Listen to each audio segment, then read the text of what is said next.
Welcome, ladies and gentlemen, to the Sports Wave podcast. I am your co-host, Nathan Kelleher, joined alongside by my other co-host, Abram Butler. We are going to cover NFL news in season and off and during the off season, talking about everything that goes down throughout the NFL. If you enjoy this show, please subscribe on YouTube or follow on Spotify. It helps us out a lot, it's free, and you can always change your mind later. Let's get on with the show. Abram, I think the first thing we want to talk about here is free agency and let's start off by we're going over the big signings. Let's start off Saquon Barkley going to the Philadelphia Eagles. Giants are in the NFC, so are the Eagles. That creates a little bad blood between the two, don't you think? It does. And what are the Giants going to do at running back? Are they going to draft? Because they have nobody. Right, exactly. And Saquon's kind of hard to replace. I think that whole Giants roster is a little bit of a mess. The D-line looks really good right now. You've got Dexter Lawrence. You traded for Brian Burns. The defensive line is about the only thing solid going there. Wide receiver Jalen Hyatt. He's a superstar in the making. Danny Dimes at quarterback. I just don't know what you do there. You got a big contract, and you don't know. The Giants have a pretty high pick, and you don't know should they go quarterback? Should they go all offensive line? I don't see what the right move is there.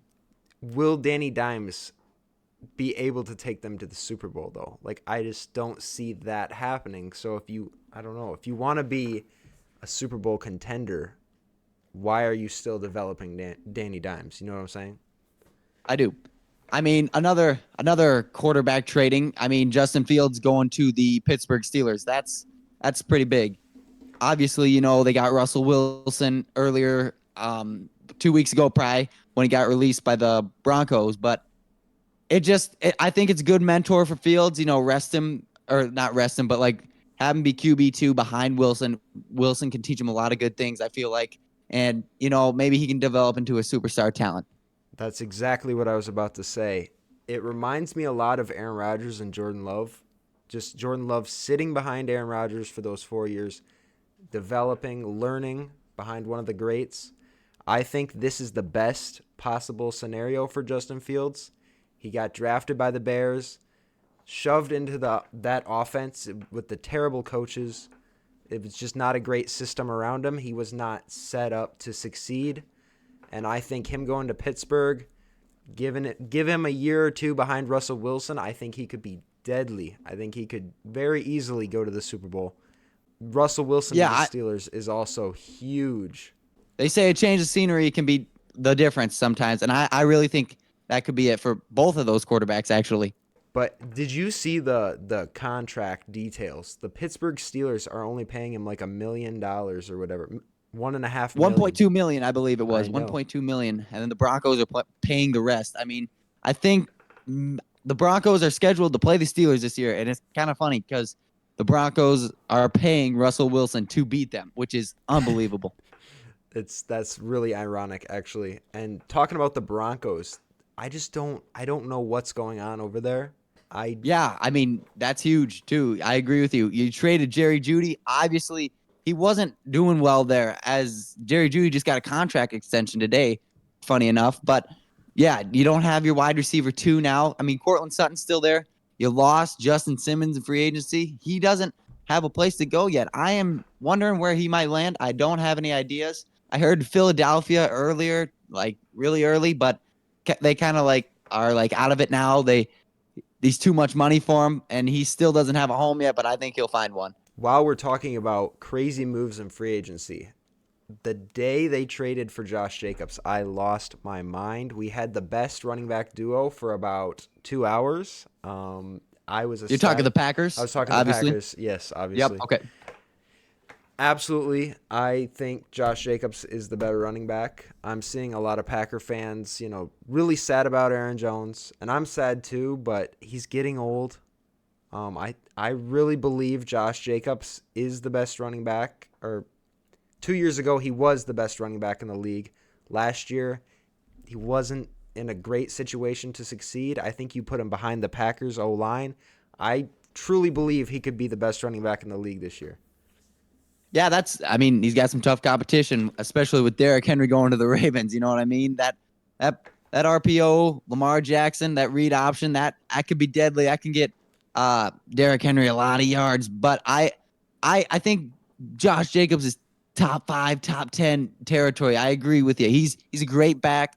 It was sad to see Aaron Jones go. He was big for like the fans. Fans loved him. I think he was a big team guy. Took a lot of pay cuts, but over at the end of the day, sadly, I mean, you got AJ Dillon, re-signed him back, but it was sad to see Aaron Jones go. Yeah, and another division rival, he goes to the Vikings. That's pretty crazy. That will be an amazing rivalry to watch in the future. A little bit off topic, but I think the NFC North has the potential to be the most dangerous division in football this year. I think it's top 2, if you want my honest opinion. Top 2, top 3. I still think that AFC North that's always crazy. You can never count out the AFC North, but I agree with you. The NFC North is dangerous. So while we're still in the talk of free agency, I have a couple of underrated signings that I like for some teams. I don't know if you have any off the top of your head, and some of these you might not consider underrated, but I still like them a lot. Cameron Curl, he used to play with the I'm blanking here. Washington Commanders. He signs a deal with the Rams for 2 years, $13 million. I think he's a very underrated safety. Along with this next guy, Jeremy Chin, getting signed by the Commanders on a 1-year, $5 million deal, kind of a prove it deal, if you will. And I mean, those are really two underrated safeties. I mean, Jeremy Chin was in Carolina, and not a lot's going right over in Carolina. But Cam Curl in LA, I think he has a lot of potential to succeed. Obviously, the huge loss of Aaron Donald retiring, that is sad to see him go. As a Seahawks fan, it's like finally he retired.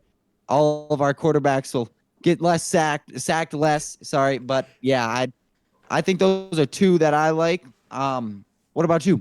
One of my favorite actually, and I think the AFC it's over. I really do. I think CJ Stroud has got a new weapon, has got some help. The Texans trading for Joe Mixon. I think that's one of the biggest moves that happened. Especially for them, it's incredible. I really think that could get them deeper into the playoffs.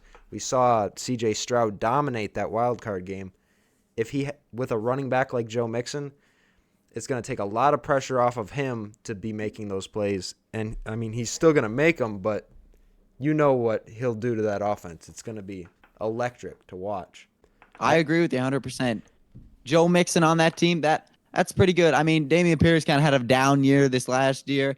And then, I mean, I think what was it, Devin Singletary there? Can't remember. But, I mean, he kind of stepped up. But, Devin Singletary, he's not one of them premier backs. And I think, obviously, Joe Mixon has regressed a little bit after this year. But I still think Joe Mixon can get the job done for the Texans. Another move that I really liked was the Packers signing Xavier McKinney.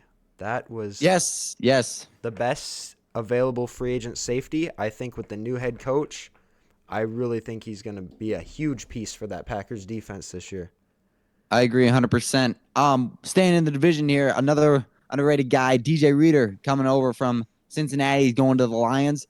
I mean, that Lions defense, it's getting kind of dangerous. They signed cornerback Carlton Davis. They lost an offensive lineman. I'm blanking on the name, but they signed Kevin Zeitler. So I mean, it's just replace, and Zeitler's still a great guard in this league, and I still think the Lions are still really good, projected to finish first in that division. If you want my honest opinion. Well, that's a pretty hot take you got there, but another one that I like, and I can't believe we haven't talked about it yet, is the Falcons signing Kirk Cousins. What a move for Kirk Cousins and the Falcons. Yeah, I mean, the Falcons, in my opinion, were a head coach and a quarterback away from being really good. I mean, they lost a couple of those close games, and honestly, Desmond Ridder and Taylor Heineke weren't just cutting it. I mean, I think Kirk Cousins is a great quarterback. You pair him up with Raheem Morris now as head coach. I think he's great he's going to be great as a head coach. And I mean, Kirk's got some weapons. He's got Bijan. He's got who else does he have? Kyle Pitts. Yep. And then Drake London. I saw the sign Darnell Mooney. I mean, they're looking to make a push for that NFC South title. They really are. And the Bears signing DeAndre Swift, that was a crazy move, in my opinion. Yeah. It's Bears are also loading up. I mean, this NFC is going to be really competitive. I'm a little worried as a Seahawks fan because we didn't make too many free agency moves, but I just gotta trust the process a little bit. But yeah, this NFC is really loaded, I think. They are. And Titans signing Tony Pollard, taking him away from obviously Dallas. He's out of there now. The Yes, Cowboy that was fans are not happy with no, they are not.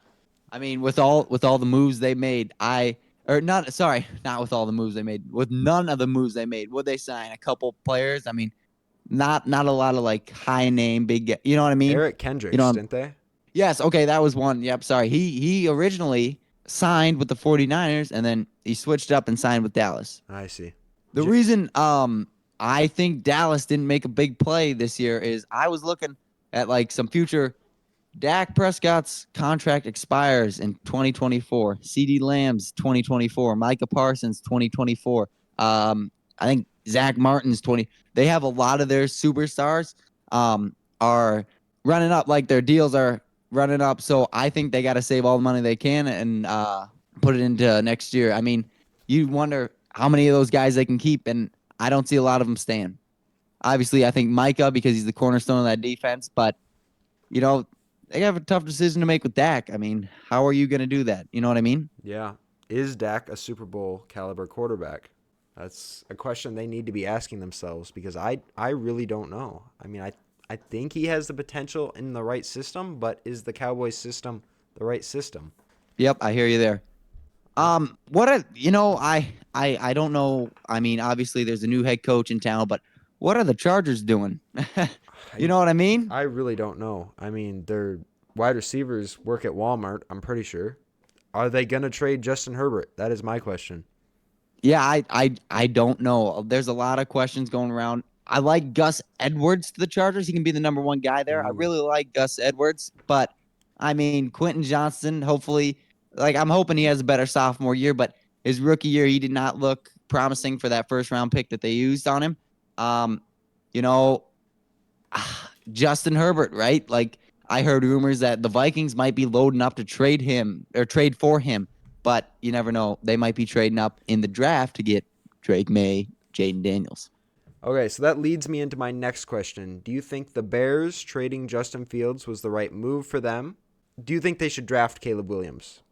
I think drafting Caleb Williams is a given now. I mean, they gotta. I mean, otherwise people are gonna be pretty upset. Everyone in the Bears organization or fans like are gonna be really upset if they don't. I think, but I like I don't know how I feel about it. I think that the Bears should have traded Justin Fields. I know he played well with a better roster last year, but I think Caleb Williams is a generational talent. I think he is really going to be good, a superstar in this league. I know you don't feel the same, but I think he's their missing piece. He can really sling the rock. I don't know if I'd say I don't think that he's a generational talent. I don't know what to think yet. I think he's either high risk, high reward. That's how I look at it. I mean, there's a really good chance he dominates, but there's also a decent chance that he doesn't too. So Right.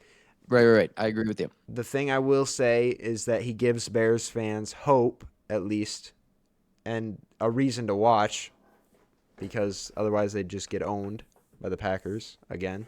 I don't know. I can see the upsides to both. I really think Justin Fields, this was his breakout year, I do believe. But you put him in that stacked NFC North with the Vikings now very dangerous, the Lions dangerous. I mean, making the playoffs is a lot tougher. So, I don't know. Yeah, I agree with you. I think it was the right move. Um, Looking ahead to next year's draft, you're gonna have to pay Justin Fields next year, and like, I just don't like next year's draft class as much. I think Caleb Williams is the best quarterback in this year's and next year's draft class. So I think if you were gonna put all your marbles in, I think you had to do it right now on this guy. Yeah, so you think Caleb Williams is the best quarterback in this draft?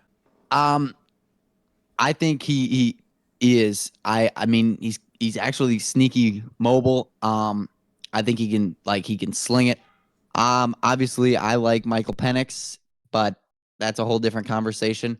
Um, yeah, I like him better than Drake May. I don't really know. I'm not really buying the hype to Drake May yet.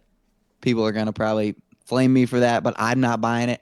I don't mind Jaden Daniels. I actually wanted him to go to Seattle, but obviously that's not gonna happen. He's too high up of a prospect. Bo Nix, I'm not like a huge fan of. He's all right. And then who am I missing? Oh, JJ McCarthy. Yeah, I do not like JJ McCarthy. No offense to the guy. I'm great guy. I know he is, but he just doesn't like He hasn't had look like an. enough experience in college I just throwing the feel like he's ball. not an NFL quarterback. You know what I mean? Like, no offense to the guy, but like I just don't. I don't see that. I, see, I don't know. I just think what they do. They ran the ball like what? What percentage of the time? It was like a ton. Oh yeah, I mean they had a great back in Blake Corum. I think he is the best back in the draft class this year. But Blake Corum's good. I think. I mean, if it ain't broke, don't fix it. You know what I mean? If they're just pounding the rock and he's getting 4 or 5 yards a carry, I mean, just keep rolling with it. Yeah, and it's not that I don't think J.J. McCarthy. I think he has the talent to be an NFL quarterback. I just don't think he's had the experience, and so I don't see why you would draft him in the first round. I don't know. I think he's a way later, like a day 3 pick, in my opinion. Yeah, But is that left-handed cornerback that what's his name? Michael Penix. Yeah, yeah. Michael. I like him a lot. Like I said, that was one of the guys I was hoping the Seahawks would get. Obviously, things have changed a little bit. Obviously, trading for Sam Howell, but I don't know. I don't know Yes, what the yeah. I plan is think there. I think Michael Penix. In my opinion, I think he could be the best quarterback out of this draft class. In my opinion, I just really like how he throws the ball, the accuracy that he has. Yeah, that deep ball is so pretty. It's so good. While we're on the topic of QB prospects, I was wondering, are there any other prospects besides the quarterbacks that stood out to you at the combine? Well, obviously, the biggest news of the combine was Xavier Worthy and his record-setting 40-yard dash. That's some elite speed he has there. Yeah, I agree with you. I mean, I think he probably shot up on a couple of people's draft boards. For sure, for sure. I mean, obviously I heard that Joe Milton isn't the best at reading defenses, but I mean, his athleticism, that really impressed me. That him throwing that ball. I mean, he's just a big, strong dude. Yeah. What did he throw that ball? 61 miles an hour or something? It was crazy. Yeah, is that what it was? I Yeah, I think it think it was. was. Yeah. Another guy that impressed me was Dallas Turner. Obviously, he's a really good prospect. He's high on everybody's board, but I think he was the best edge rusher out of the big three. Talking about Bursay from Florida State and then Latu from UCLA. Turner finished first among those guys with a 4.46 40, and he had the best vertical out of all the prospects, all of the D line prospects. Brendan Rice. That's who I had my eye on during the combine. I don't know. I don't think he'll be as good as his dad, obviously, but he is an elite wide receiver, in my opinion.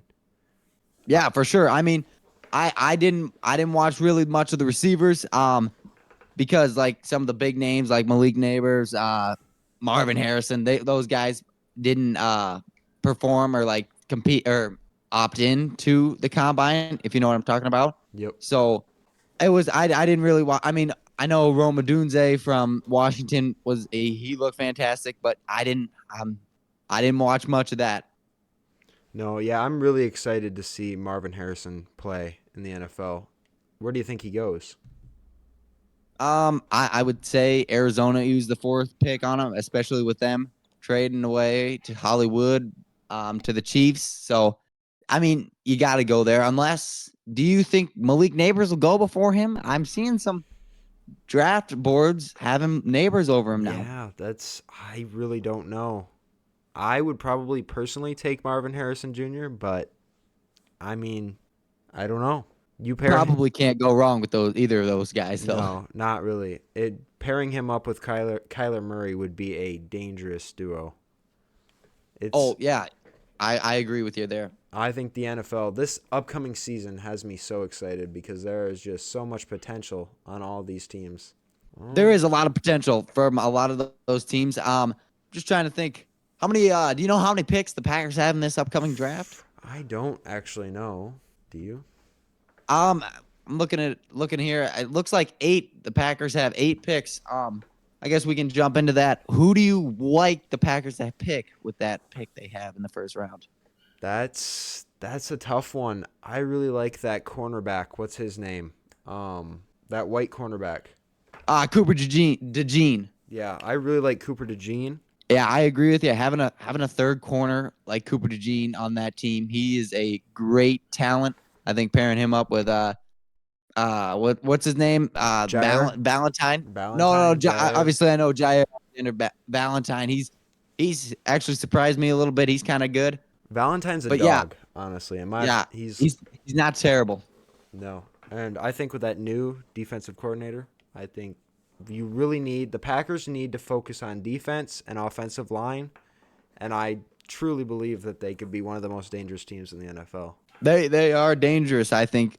And after last year, like spark in the playoffs, run in the playoffs they made, I think they're turning a lot of heads this year, especially with their quarterback Jordan Love. Yeah, and just to watch the confidence like develop in Jordan Love, that's a huge part of like the NFL is being confident as a quarterback. And to see him with that confidence is really exciting. That brings me on to my next question. What do you think the Seahawks organization should do in this draft? Ooh, yeah, that's a good question. I obviously they have round 1 pick 16. Notable players that I'd like them to get with that pick. Obviously, you got Byron Murphy from Texas, and then the other one would be Jackson Powers Johnson from Oregon. Those are the two that I like. Obviously, you need to beef up that D line. That's been a struggle all throughout the Pete Carroll era. Was beefing up the D line, stopping the run. I think Byron Murphy is a great guy to do that. And then on the offensive side, you got a new offensive coordinator in Ryan Grubb, and beefing up the offensive line to protect Geno Smith so he has time to throw to those great weapons. DK, JSN, Lockett. I mean, I love the offensive side of the ball for Seattle. I love it. I think they can be competitive. I love the new offensive coordinator. The defense obviously scares me a little bit. Lost Bobby Wagner, lost Jordan Brooks, cut Jamal Adams, cut Quandre Diggs. A lot of losses on that defense, but you know what? I obviously Mike McDonald has a very good reputation, and I think he can turn around that defense. I don't know. Do you feel like Geno Smith is a Super Bowl caliber quarterback? That's a good question. It's tough. Some games he looks like he is some games he looks like he's perfect. Other games it looks like he doesn't know what he's doing. Um, speaking of quarterbacks with Seattle. I'm kind of excited for Sam Howell. It appears that they're not going to draft quarterback in this draft, which is okay with me. I think Sam Howell is actually a decent quarterback. I think he got in a rough situation in Washington. They really didn't know what their identity was. Um, the picks were pretty high, but like the interceptions I'm talking about, Eric Bieniemy was obviously the offensive coordinator, but I didn't think they had a really strong run game, so I felt like he was set up for failure. They didn't run the ball a lot. They made him throw a lot. I really think that Ryan Grubb can turn him around, and Gino obviously will mentor him. He's happy for him. I think he'll do that too. Adding on to talking about the Seahawks, they re-signed Noah Fant. I thought that was really, really important. I think he was the best tight end out of those three of Colby Parkinson, Will Dissly. I know you kind of liked Parkinson a lot, and I agree. I liked him a lot, but I think Noah Fant was definitely the best out of three, and I think they made the right move re-signing him. Yeah, for sure. That I really like the Seahawks, like as far as on the offensive side of the ball. Like you said, the defense scares me too. But they've got such dynamic playmakers on the offensive side of the ball. They're really exciting to watch. And I totally blanked. I forgot to mention that great running back we got back there, Kenneth Walker. I like you. I'm kind of biased, but I think he's top 5 caliber. Top 7 is what I would say. But going back to the defense, obviously, big re-signing in Leonard Williams, getting Big Cat back was huge. He'll definitely help on the D line. I think you need to add one more guy there. Um, Linebacker is a concern. I mean, oh man, how angry were Seahawks fans that we didn't get Patrick Queen? I cannot believe that. We got Tyrell Dodson from the Bills and Jerome Baker from the Dolphins, but I will admit I really wanted Patrick Queen. I thought he was really good. I thought for sure he would follow um, McDonald over here, but and same with Geno Stone. I thought they both would, but that sadly wasn't the case. Patrick Queen signs with the Steelers of all teams, and then Geno Stone signs with the Bengals. Both of them Ravens going to division rivals. I mean, it must just be the year of signing with your division rival because I really didn't think Patrick Queen would go to the Steelers. I thought he was for sure going to Seattle. I was like 95% sure. I was like, that's a given. But sadly, I was let down a little bit. But another big signing, we got safety Rashawn Jenkins. He used to play for the Jags. From what they're saying, he's a solid guy. He can tackle in the open field. I think that's really important. Seattle was terrible last year at tackling. I mean, just god awful in it. It really, really made me mad when they broke all those tackles. And going back to Patrick Queen signing with the Steelers, pairing him up with TJ Watt, that is going to be a dominant defense. You got Minka Fitzpatrick, I'm pretty sure, on that Yep. defense. You got Cam Hayward, the big Cam in the middle. I mean, it is disgusting how good the defense for Pittsburgh is going to be. Exactly. And if Russell Wilson can get going, can get the offense rolling, that is a playoff team for sure, in my opinion. I think he kind of got back on pace a little bit last year in Denver. I mean, he had a major improvement than his first year in Denver. So I'm looking for him to have a bounce back or an even more positive season than last year. I really don't know why the Denver Broncos let him go. So can you explain that to me? Because I actually don't know. I think Sean Payton was tired of him. I guess they just didn't like him around there. I didn't agree with the move, but I mean, it just wasn't working out there. So you had to try a different situation. You know what I'm saying? Yeah. Yeah. It just doesn't make any sense to me why you would pay him to go play on the Steelers. But I feel as if it's safe to say that Seattle might have won that trade. yeah, for sure. And honestly, I was even thinking maybe they would trade for him or like he would go over to Seattle after leaving Denver. Like that would have been So that would have been something. I considered it for about a week and a half. I was like, oh, it'd be kind of funny if Russ signed back with Seattle on a like minimum deal like he did with the Steelers and played again. But I don't know. Would he start or would Geno? I would think you'd start Russ, but you never know. You know what I mean? With yeah. Geno playing pretty well. That would have been an interesting situation. Hollywood Brown to the Chiefs. They give Patrick Mahomes an elite wide receiver. What are your thoughts on that? Yeah, speed demon guy. He's quick. He's fast. I would hope it's an upgrade from Kadarius Toney, and I think it is. But you never know. Maybe the Chiefs are just cursed with not getting good wide receivers. Obviously, besides Tyreek Hill, but I think Hollywood Brown and Mahomes, they'll be a good little duo there. Obviously, still got Kelsey as far as I'm concerned. Um, maybe he retires next year. I actually thought he might retire after winning the Super Bowl this year, but obviously that wasn't the case. Maybe after they lose another Super Bowl, after they don't win back to back to back to back, don't have that dynasty going. But you never know. I mean, who knows? Marquez got released by the Chiefs, and that I just didn't understand that one entirely because you still have Kadarius Toney. So is Kadarius Toney a better wide receiver than Marquez? I don't think so. I think it was just about money. You know what I'm saying? They had to clear some cap. Obviously, they wanted to get Hollywood Brown, so I think they had to let him go. He was just too high of price. That leads me on to my next topic. The Jets are I saw beefing that up yesterday. that offensive line. Oh, the offensive line. Okay, yeah, with Tyron Smith. Well, they signed like 4 offensive linemen, didn't they? Yeah, I think the big one was obviously Tyron Smith.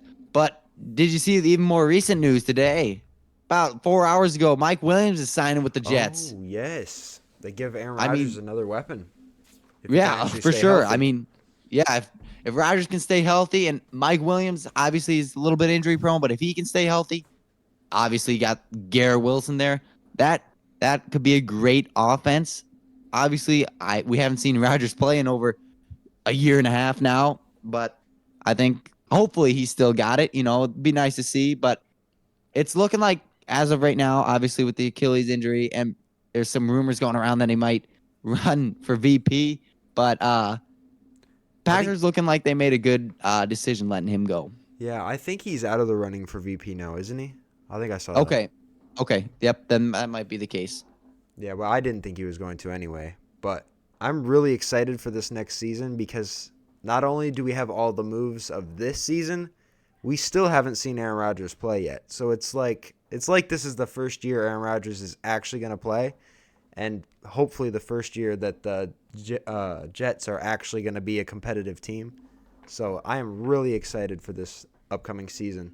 It's going to be a big season. I really think so. A lot of teams got better. Some teams are going to get worse, but overall, I think a lot of these teams improved. Yeah, Joe Burrow didn't even play that much last year. Like, So that's one of the teams that I'm concerned about. Staying on the fact of the Bengals. Obviously they got Geno Stone, big good safety, but they lost a lot of guys. Obviously, Jamar Chase is trying to recruit Justin Jefferson, to come and play with them.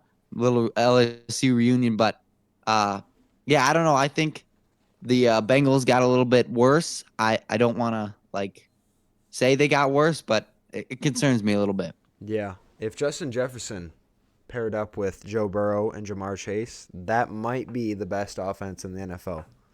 That would be dangerous, that's for sure.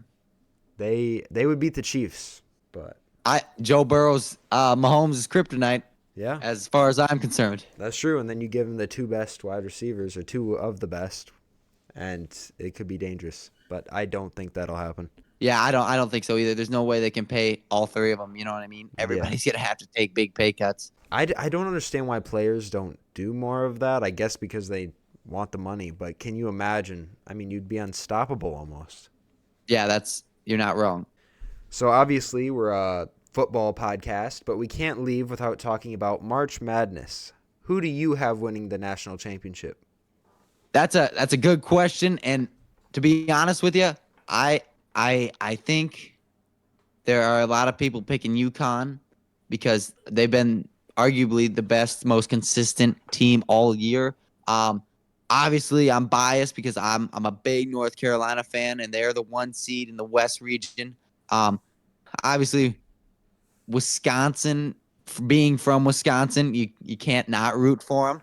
But you know, looking at this bracket here a little bit, I I think UConn wins it. However, my final four would consist of Iowa State, North Carolina. I like Florida. I know that sounds crazy because they're a 7 seed, but I think Florida coming out of the South region is very possible. They just had a great run in the SEC tournament, and obviously they'll have to go through the big teams like Marquette, Kentucky, Houston. But they just got blown out by Iowa State. But I like Florida coming out of that South region. Like I said, going back to the East region, you got UConn, Illinois, Iowa State, Auburn. Those four teams are all really, really good. I think that's a coin toss, really. I think UConn has the best chance of getting upset. I know I just talked about how great they were, but there are a lot of really good teams, a lot of conference champions in that region of the bracket. So I think UConn's got a tough road. Obviously, they're the best team built for it. Down in the Midwest region, Purdue, after last year's stunt, I don't know how much you can really trust them. They probably had the easiest path because Kevin McCullough is out for Kansas. That's a huge loss for them. And then Gonzaga hasn't been as good as they have been in previous years. Tennessee is probably going to be their most, and Creighton. I think Creighton's a sleeper team. Those two teams are really gonna be competitive against Purdue. However, I think that Tennessee will be the team to go to the Final Four in the Midwest. And like I said, North Carolina's in the West. Arizona, that they're the two there. Obviously, if you're a big sports fan, you know that Caleb Love used to play at North Carolina, transferred out, and now is at Arizona, and he won the Player of the Year over there. And I in the Pac-12 Player of the Year, and R.J. Davis, I think is the best player in the country. Won the ACC Player of the Year. If we could see a matchup between North Carolina and Arizona, I think that would be crazy. So I got North Carolina, Tennessee, Florida, crazy enough, and Iowa State in the Final Four. I like North Carolina to beat Iowa State. I don't know. Obviously, there's my bias again. And then I think Tennessee will beat Florida finally. And then I got North Carolina and Tennessee in the national championship. And I feel like that game could go either way. So That was a great breakdown. I think that should conclude this week's episode. If you enjoyed, please subscribe. And until next time, see you guys.